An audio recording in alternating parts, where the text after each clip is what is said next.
Good morning, how we doing? Happy Friday. Excuse me.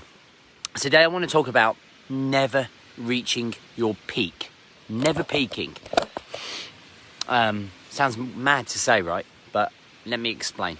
Welcome to the Rise to Thrive show. I am your host, James Boorman. And if you are coming through or watching, please do let me know in the comments. Say morning, join the community, leave a love heart or drop a share. I'd massively appreciate it. It's what makes this community bigger and bigger and bigger, right? It's a community of men moving forwards together. So, first of all, tomorrow we launch the tickets for the Remember the Mission seminar. We are already at 65% capacity, having just launched my mastermind members group and the priority list, and been having some, if you like, apocalyptic thoughts of it just being me and my two guest speakers. But tomorrow we will be launching tickets. I'll do a little video in the morning to let you know when that's open. It's going to be an incredible day. It's going to be an incredible day to meet all of the guys, all of you that have been watching. Hopefully you can come up to Birmingham and make it. We can shake hands, have a bro hug, and get you on the straight and narrow ready for 2022. Anyway, back to today's show. So we're going to be talking about never reaching your peak. Now, I want to tell you a quick story about when I run my 100-mile race. When in 2017, it was my first 100-mile race. And I was training really hard for it. I trained for 9 months for this 100-mile race. And my training schedule was like this. Everything else went with it. You know, my business, mind, my role as a father went up. We had Alba, and I was really reaching my peak, right? I was like all the way up to the top here, and I did the 100 milers, and I completed my 100 miles in like 25 and a half hours, something like that. It was an incredible day. I did nothing for 9 months after, nothing, and that is because I reached my peak. I train like this, on this curveball that goes up and up and up and up, and at the very top, I plummeted. Like anybody who walks up Everest comes down the other side. Whenever you reach a peak you're aiming for, what do? You come back down, all right? Now, the key thing here is that I never reset my peak. My peak was doing the 100-miler, but after that, I never reset it. And I feel that when we reach our peak, if we are like on it with your nutrition or your training or your mindset or your marriage or your career or your personal development, you're smashing it in, you feel like you're on top of your game, that big C word comes in. That huge word, complacency. Now, complacency is the killer of momentum. Complacency is the thing that makes us feel a false sense of security, right? It's an ever-growing process, us as individuals learning to be elite operators, learning to be hungry for life, learning to be happy, being a great father, being a great husband, having a great job, feeling really healthy.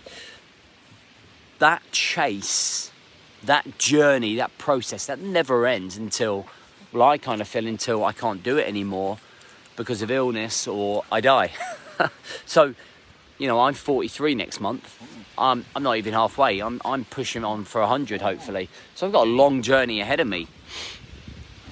So I have to be careful when and where I peak.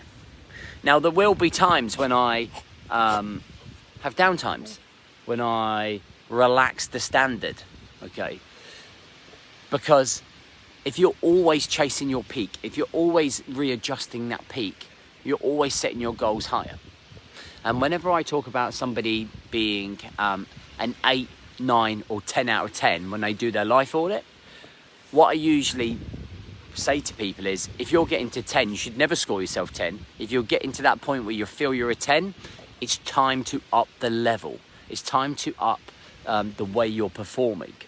Because when we up to the next step, to the next level, we have to up our game a little bit more. And that usually means that we drop a little bit in our score, because we've got to readjust, we've got to evaluate, we've got to change the process, up our routine, up the ante, change the way that we work in our state of mind, and reconfigure the mission.